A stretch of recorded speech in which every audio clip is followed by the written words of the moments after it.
स्वागत इसलिए आपने तेज कराया जिससे कि आपके सवाल मेरे कान तक न पहुंचे। योगी आदित्यनाथ को चुना गया, लेकिन ये नारा वो आगरा से शुरू करते हुए हरियाणा, महाराष्ट्र हर जगह लगा रहे थे। और बीजेपी कह रही है कि एक है तो सेफ है, बटेंगे तो कटेंगे। हिंदू एकजुट हो गए, अब वो जाति पर नहीं बटेंगे। दोस्तों, आप आगे वीडियो में देखने वाले हैं समाजवादी पार्टी के नेता अखिलेश यादव द्वारा गोदी एंकर अंजना ओम कश्यप की ताबड़तोड़ धुलाई। दोस्तों, अंजना योगी और भाजपा सरकार की तारीफों के पुल बांधते हुए अखिलेश यादव से सवाल करती है। उसके बाद अखिलेश यादव जी अंजना को तंज मारते हुए अंजना को ईमानदार पत्रकार बताते हैं। पिक्चर चालू करो बे। स्वागत इसलिए आपने तेज कराया जिससे कि आपके सवाल मेरे कान तक न पहुंचे।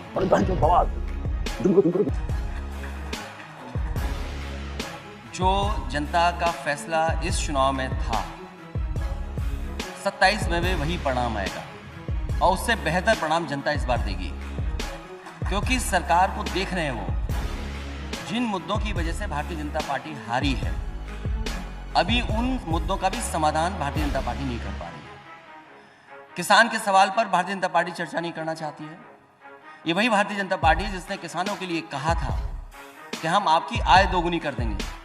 अर्थव्यवस्था को अगर आप विकसित भारत तक पहुंचाना चाहते हैं तो बिना किसान की आय बढ़ाए आप दुनिया में विकसित भारत कैसे बनाएंगे। और जिस देश में इतने बड़े पैमाने पर बेरोजगारी हो, जहां अग्निवीर जैसी नौकरी आधी अधूरी नौकरी हो, तो वहां पर नौजवानों का भविष्य क्या होगा। आज का नौजवान सपने देख रहा है, एक अच्छी नौकरी मिल जाए, सम्मान का उसको रोजगार मिल जाए, वो सपने देख रहा है। आज कोई भी सरकार कोई बात छिपा नहीं सकती। आज के जो युग में हम जिस तरीके से जी रहे हैं, हर चीज़ें हर एक को पता है। तो अभी भी उन सवालों का जवाब भारतीय जनता पार्टी ने नहीं ढूंढा है। महंगाई का सवाल वैसा ही का वैसा है जैसे पहले था। सही बात है। कोई परिवर्तन भारतीय जनता पार्टी के फैसलों में नहीं आया है और उन फैसलों पे चर्चा ना हो, इसीलिए भारतीय जनता पार्टी जानबूझ करके नए नए मुद्दे लेकर के आती है जिससे कि बुनियादी जो सवाल है उन पर चर्चा ना हो। हरियाणा का चुनाव सबसे पहला चुनाव था 2024 के लोकसभा के बाद, और वहां पर जो कांग्रेस ने 5-5 का ड्रॉ कर दिया था 10 सीटों पर, वो विधानसभा आते आते बिखर गया और बीजेपी को हिस्टोरिक विन वहां मिल गया। हरियाणा में बीजेपी की जीत का एनालिसिस आपकी नजर में क्या है? क्या कांग्रेस पार्टी से कोई चूक हुई या बीजेपी ने कुछ ऐसा ट्रम्प कार्ड खेला कि उनकी जीत हुई? क्योंकि हरियाणा का चुनाव दिल्ली के करीब, बिल्कुल करीब चुनाव था। मेरी किसी समीक्षा से कोई बदलाव नहीं होना है, लेकिन मैंने कई चैनल और कई यूट्यूबर्स का जो समीक्षा करने का तरीका देखा और उनकी जो सूचनाएं और जानकारी थी, मैं समझता हूं किसी भी पॉलिटिकल पार्टी के लिए वो जानकारी बहुत महत्वपूर्ण है। क्योंकि अगर भारतीय जनता पार्टी से मुकाबला करना है तो आपको ज़मीन पर रह करके ही मुकाबला कर पाएंगे।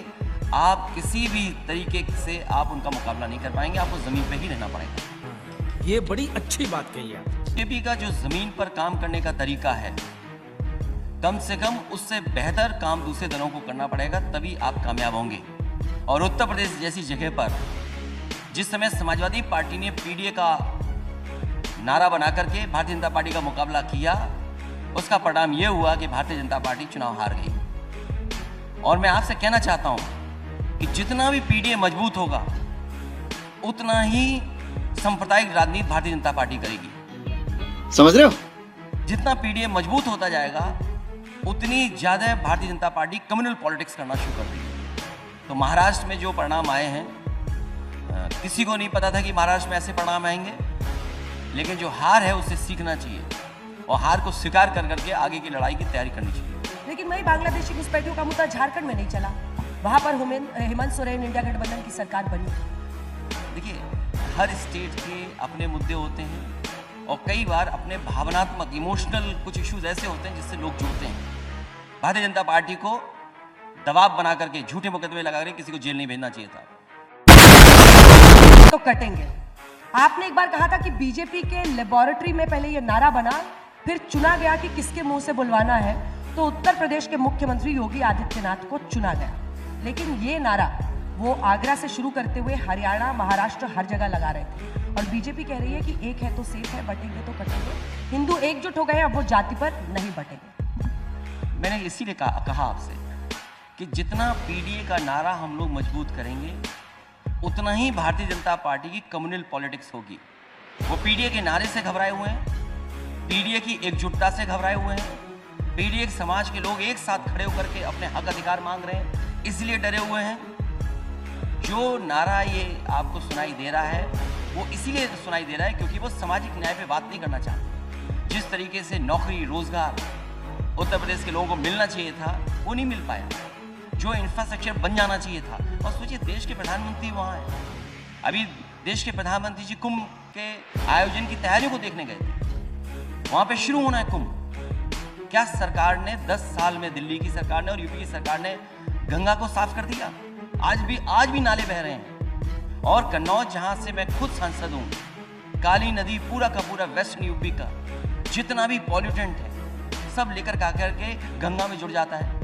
कानपुर में जहां मुख्यमंत्री जी ने खुद सेल्फी खिंचवाई, आज सेल्फी खिंचवाए वो जाकर के लोग। तो जो गंगा के साथ या गंगा की सफाई का नारा दिया था वो पूरा नहीं हुआ। इसीलिए वो जानबूझ करके जो बुनियादी सवाल हैं, जो उनके खुद के वादे थे, उन वादों पे वो चर्चा नहीं करना चाहते। आपने पीडीए का जिक्र किया तो एक हमने पीडीए का ये जो उपचुनाव हुए थे सर, उसके नाम निकाले हैं। तो अगर हम पीडीए में जो तमाम उम्मीदवार दोनों जगह से तय किए गए थे वो हम दिखा रहे हैं कि एक यादव और कुर्मी कैंडिडेट ओबीसी, एक बिंद नॉन डोमिनेंट जो है वो 3 पिछड़ा आपने दिया, 2 दलित को दिया, 4 अल्पसंख्यकों को दिया। आप ए से कई बार, मुझे अगर मैं सही हूँ तो आपकी पार्टी के नेताओं ने बताया कि ए से आप आधी आबादी भी कहते हैं, अल्पसंख्यक भी कहते हैं, अगड़े भी कहते हैं, लेकिन सिर्फ 4 अल्पसंख्यकों को। अब इसकी काट बीजेपी ने कैसे ढूंढी उपचुनाव में? 5 पिछड़ा जिनमें एक Yadav Kurmi dominant caste OBC, फिर 3 नॉन डोमिनेंट ओबीसी उन्होंने पाल, निषाद और मौर्य को दिया, 1 दलित और अगड़ा उन्होंने 3 दे दिया, 2 ब्राह्मण राजपूत, उनका तो डिक्लेयर है अगड़ा। तो क्या उन्होंने आपके पीडीए की काट खोज ली क्योंकि उपचुनाव में उनकी परफॉर्मेंस बेहतर हो? आपने इस तस्वीर में थोड़ी कमी छोड़ दी। जो अभी तस्वीर दिखाई दे रही है स्क्रीन पर, उसमें आपने कमी छोड़ दी। अगर आप पुलिस भी लगा देते बगल में तो शायद पूरी हो जाती तस्वीर। आप बाबा साहब भीमराव अम्बेडकर जी ने और लोकतंत्र में हमें वोट का अधिकार मिला है। इलेक्शन कमीशन हर बार ये प्रचार करता है कि ज़्यादा से ज़्यादा लोग बाहर निकलें, वोट डालें आकर के। वो इलेक्शन कमीशन सुनिश्चित कराता है। तो ये तस्वीर अधूरी है। अगर आप पुलिस की भी लगा देते तस्वीर तो ज़्यादा अच्छा होता। और दूसरी बात मैं आपसे कहना चाहता हूँ, ये तो आपने दिखा दिया कि हमने पीडीए में इनको टिकटें दी, इनको छोड़ दिया, इनको नहीं दे पाया। एक काम आप करिए मेरी मदद के लिए और देश की जनता की मदद के लिए। बीएलए, बीएलओ, सबसे छोटा अधिकारी होता है बीएलओ इलेक्शन कमीशन का। उसके बाद जिला अधिकारी तक कौन अधिकारी पोस्ट हुए थे इन पर, उसकी भी सूची इसी तरह जारी कर दोगे तो शायद आप लोकतंत्र की और आप पत्रकारिता की मदद करेंगे। आप ये फंस गया सीएम। सारी जगह पर चुनाव पुलिस ने लड़ा, पुलिस ने लड़ाया, पुलिस ने वोट डाला। और शायद वो तस्वीर आपने दिखाई होगी चैनल पे, चुनाव के समय पर एक पुलिस का अधिकारी महिलाओं को रोक रहा है अपनी रिवॉल्वर से, कह रहा है कि वोट नहीं डालना है। लेकिन मैं बहादुर महिलाओं को बधाई देना चाहता हूँ कि उन्होंने हिम्मत नहीं हारी और साहस, वो डरे नहीं, वो जाकर के वोट डालने की पूरी कोशिश की। अखिलेश जी, इस पर बीजेपी के नेताओं का कहना है कि आपने पहले एक लंबा वीडियो डाला था और फिर आपने उस पोस्ट को एडिट करके वीडियो छोटा कर दिया सिर्फ ये दिखाने के लिए कि पहले ऐसा था कि जो पीछे पत्थरबाजी कर रहे थे उन्हें पुलिस मना कर रही थी। इस पर आपका क्या रिस्पॉन्स? तो उसमें आपकी जिम्मेदारी ये बनती है पत्रकार साथियों की कि अगर मैं कोई बात कह रहा हूँ, बीजेपी कोई बात कह रही है, उन सब तस्वीरों को आप स्लोली दिखाइए कि हो क्या रहा है, एक्टिविटी क्या हो रही है। तो आपको पता लगेगा कि पुलिस अपना केस मजबूत करने के लिए ये सब कुछ दिखा रही है और करा। पहले पुलिस ने किया, बाद में न जाने कितने वीडियोस हैं जो हमारे पास आज भी हैं। इलेक्शन कमीशन को दिया, 300 से ज़्यादा हम लोगों ने शिकायतें की हैं, 300 से ज़्यादा वीडियोस आज भी हमारे समाजवादी पार्टी के हैंडल पे होंगे, मेरे भी हैंडल पे होंगे। पूरे के पूरे वीडियोस हैं, आप देख लीजिए पुलिस और प्रशासन क्या कर रहा था। पर उस वीडियो को एडिट क्यों किया आपने? कोई एडिट नहीं किया, आप पूरा वीडियो फिर चलाइए। मैं तो आपसे कहूँगा कि आज भी वो वीडियो सब हैं और अगर एडिट किए गए हैं तो एफआईआर दर्ज कराइए। एफआईआर दर्ज क्यों नहीं करा रहे हैं आप? और अभी जब हम लोग ये चर्चा कर रहे हैं अखिलेश जी, अभी खबर आज तक पे ये चल रही है कि वहाँ पर रेगुलर जो स्क्रीनिंग हो रही थी उसमें एक मंदिर वहाँ पर मिला है, उसकी सफाई हो रही है और 1975-76 से वो मंदिर बंद था। संभल की खबर है, वहाँ एक मंदिर मिला है। आप कहते हैं ये खोदने वाले हैं, सौहार्द खोद रहे हैं, लेकिन उसी में एक मंदिर वहाँ पर मिला है। आपकी प्रतिक्रिया? पहले तो आप हमारे देश की संस्कृति और घर परिवार के लोगों को समझिए। हर घर में मंदिर होता है, कोई ऐसा परिवार नहीं है जिसके घर में मंदिर न हो। बात तो सही है। और कई बार हमने देखा है पुराने घरों में मंदिर बनाए गए हैं। लेकिन प्लेसेस ऑफ वर्शिप एक्ट है, किन परिस्थितियों में वो मंदिर कहाँ निकल रहा है, किसका घर था वो।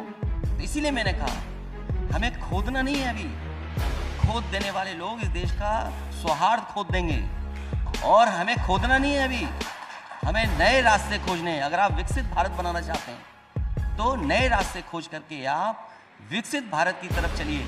आप ये खोद करके इसलिए राजनीति को बिगाड़ना चाहते हैं क्योंकि आप पीडीए की ताकत से घबराए हुए। मैंने फिर वही बात दोहराता हूँ, जितना पीडीए एकजुट होगा उससे बड़े पैमाने पर Bharatiya Janata party communal politics करेगी।